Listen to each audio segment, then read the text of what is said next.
Tráfico de ideias direto de Ouro Preto. O assunto do nosso programa de hoje é a presença da literatura brasileira no exterior. Essa é uma pequena série que nós estamos fazendo em parceria com o Fórum das Letras de Ouro Preto. Para falar da presença da literatura brasileira no exterior, nós convidamos dois escritores que têm livros publicados em vários países, vários idiomas. João Baldo Ribeiro, autor de Viva o Povo Brasileiro, e Márcio Souza, autor de Média Maria e Galvez, o Imperador do Acre, que foi uma explosão no Brasil e fora do Brasil.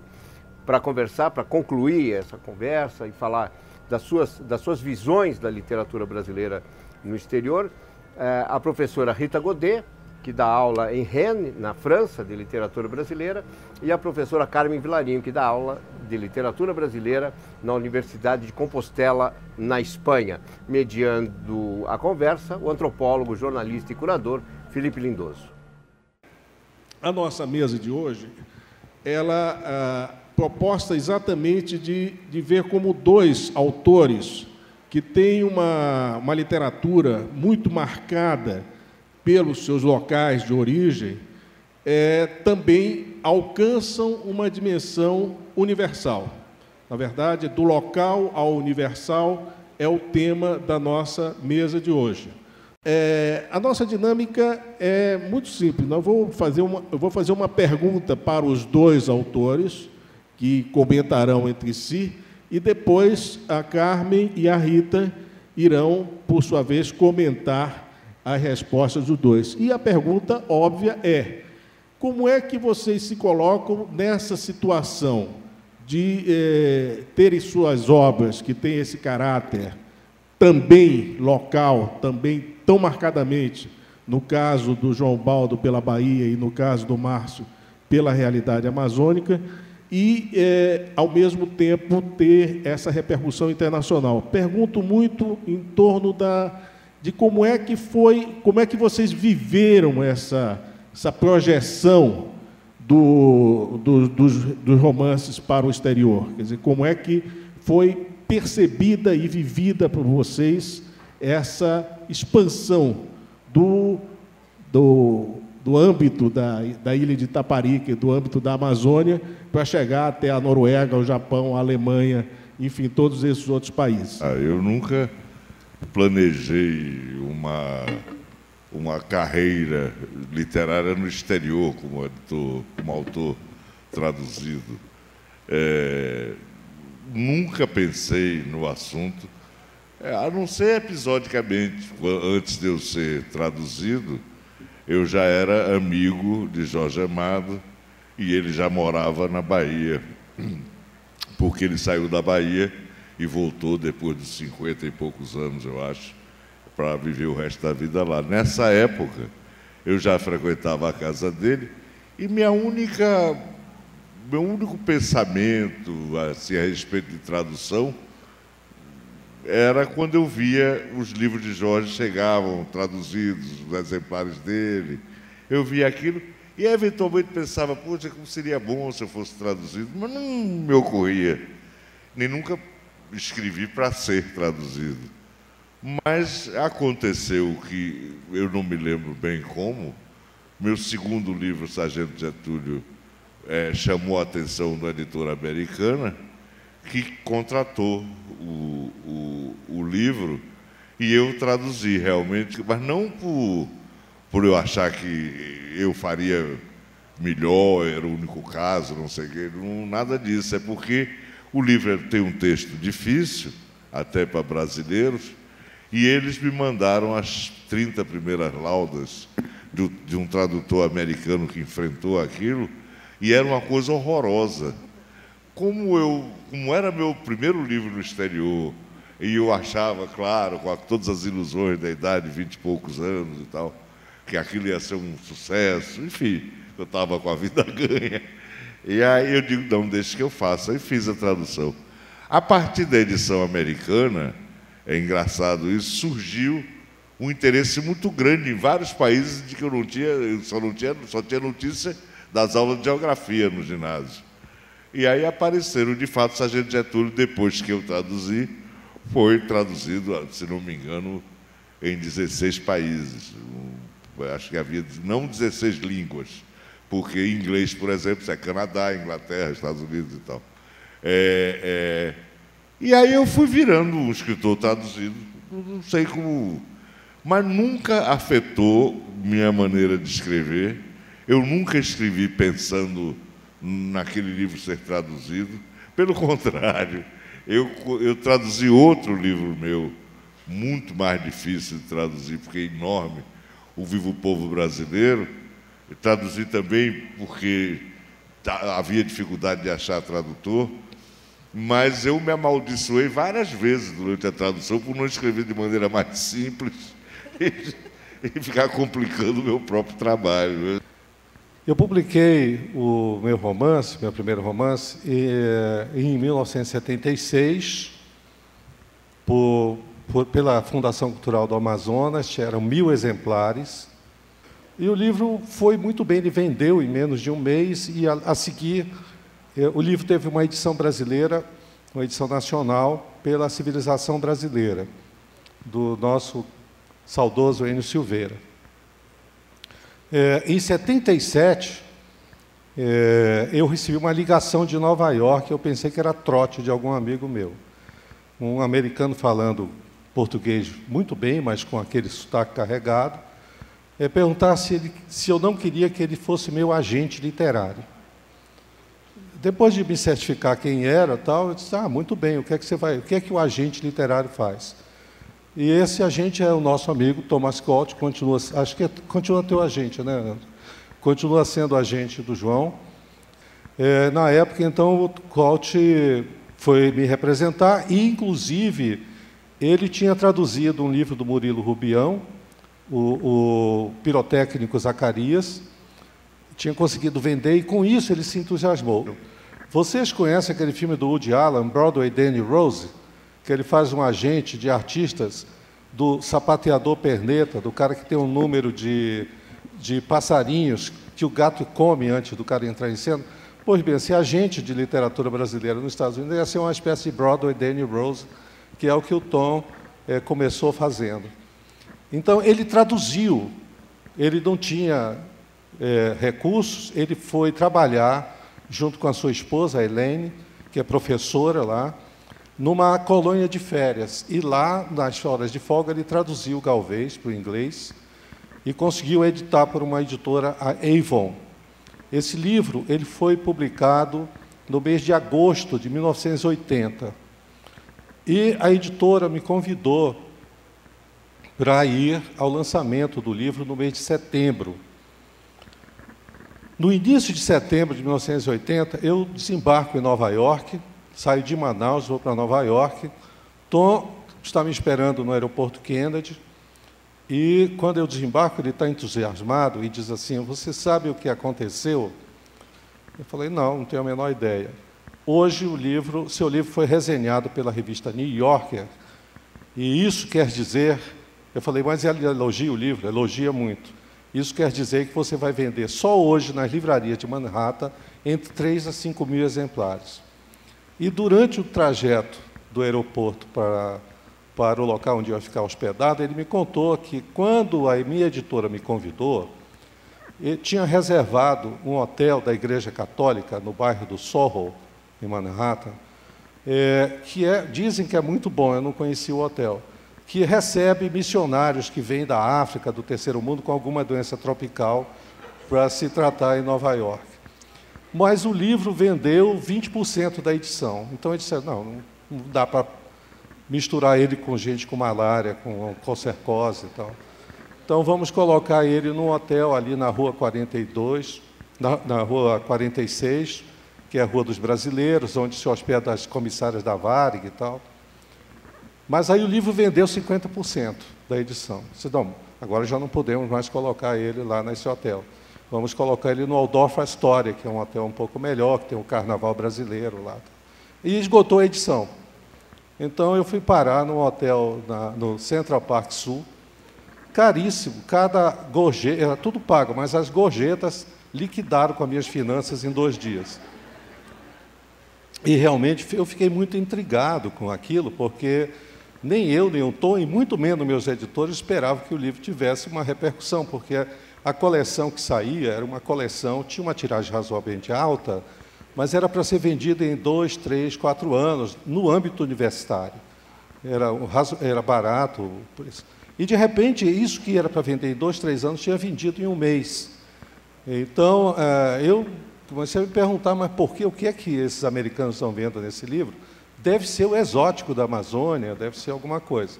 Eu fiz alguns palestras e debates com estudantes universitários, tanto em Colômbia quanto na Universidade de Nova York, numa escola no Brooklyn, e também eu fiz umas leituras com debate para leitores no Centro Cultural da OEA, que é o Center for Inter-American Relations, onde foi lançamento do autógrafo também. E aí eu percebi que os leitores, claro, a Amazônia, eles tinham interesse pela Amazônia, saber o que era aquilo, mas, basicamente, o que surpreendia eles era o desrespeito que eles viam no livro em relação à cultura europeia. Eles não tiveram a experiência modernista que nós tivemos na nossa literatura. E, de certo modo, o meu romance é caudatário dessa literatura que vem do Oswald de Andrade, do Mário de Andrade, do movimento de 22. E um pouco eles levantavam essa questão, fascinados, que eles têm uma reverência enorme pela cultura europeia. Aliás, os intelectuais de Manhattan gostariam de ser franceses. Mal eles sabem que os franceses gostariam muito de ser americanos, né? Então, esse foi o meu primeiro contato. Mas também, como o João, eu nunca pensei em ter livro traduzido. Com a edição americana, imediatamente esse livro foi contratado para muitos países. Teve uma enorme repercussão de tradução.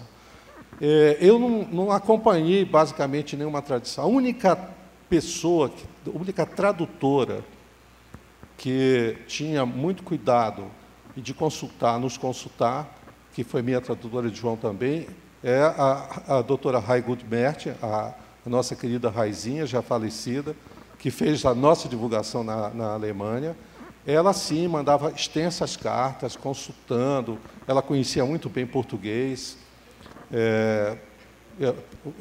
dando informações de como estava sendo feita a tradução, tanto que quase todas as traduções que ela fez dos meus livros, dos livros do João, de outros autores brasileiros que ela traduziu, ela ganhou prêmios de tradução na Alemanha pela fidelidade. Evidentemente, eu não tenho o menor conhecimento da língua alemã, eu consigo dizer bom dia, pedir água em alemão e acabou, e eu não tenho como dizer se realmente é qualidade ou não. A tradução francesa também, a primeira edição pela Lattès, tinha problemas. Quando fui ler, eu leio francês, ela dizia, por exemplo, que tem uma cena no romance que o seringueiro ele toca um cavaquinho, e ela traduz cavaquinho como uma rede de dormir. Não sei de onde ela tirou, a tradutora. Essas coisas que acontecem. Aliás, o João teve um caso lá de um conto dele que a Rai estava traduzindo, e ela embatucou com uma expressão que o João colocou lá, que eu nem sei, porque eu saí de perto, eu não sei como o João explicou para ela, que era assim, dizia, o senhor Papadopoulos, o padeiro da cidade, não pode beber, porque quando bebe, quer queimar a rosquinha. E ela queria saber o que queria dizer. Nós começamos a rir, eu e o Loyola, queimar a rosquinha, se lembra? Eu não sei como ele... Eu imagino o palavrão em alemão dessa expressão, né?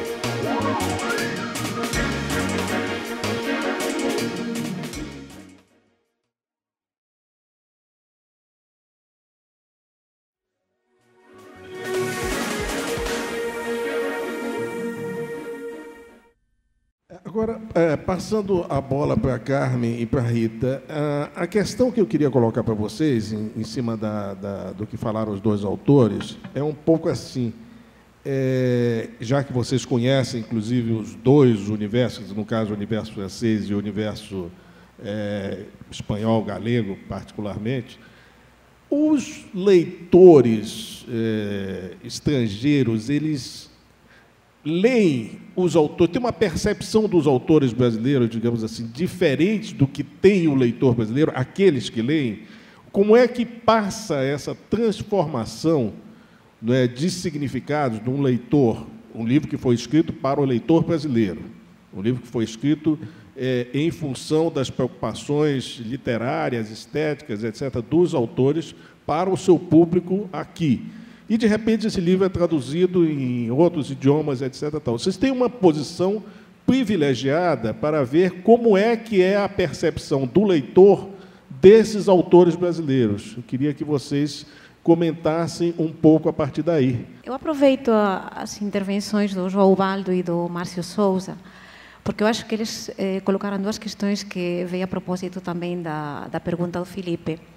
Falavam da questão da tradução, falavam da questão, o próprio Márcio, do agente literário, e colocava o exemplo do Galvez, o Imperador do Acre, né? O Galvez, o Imperador do Acre, é um romance que focaliza, no fundo, um conquistador espanhol, um tipo de pícaro, digamos, que quer fazer as Américas. Esse romance poderia ter tido um sucesso para um público espanhol, por exemplo, que quisesse ir à procura dos exóticos que substituíssem ao Miguel Ángel Astúrias, enfim, aqueles autores hispano-americanos que tanto foram difundidos por outra agente literária coeva do Thomas Colchi, como foi a Carmen Balcells, né? Na verdade, o leitor espanhol em geral, e eu acho que vocês já sabem que a Espanha é um país complicado. Para já eu sou galega, portanto, faço parte de uma das 17 autonomias em que o país se divide, e nós falamos de um Estado complexo. Tem uma ideia do estrangeiro, uma ideia do exótico, uma ideia daquilo que impacta num determinado momento e de uma determinada forma, que vem condicionada pela própria estrutura cultural dos diferentes lugares do país. Então, por exemplo, para um leitor ou para uma leitora galegos, o exótico pode ser uma questão que vem da Andaluzia e não necessariamente do Brasil. Falar de uma árvore de 30 metros pode resultar exótico para um leitor espanhol em geral, mas para um leitor brasileiro pode ser exótico a matança do porco que acontece na minha aldeia todo mês de dezembro. Essa projeção da exotização é uma questão relativa, como bem sabemos, é um construto cultural.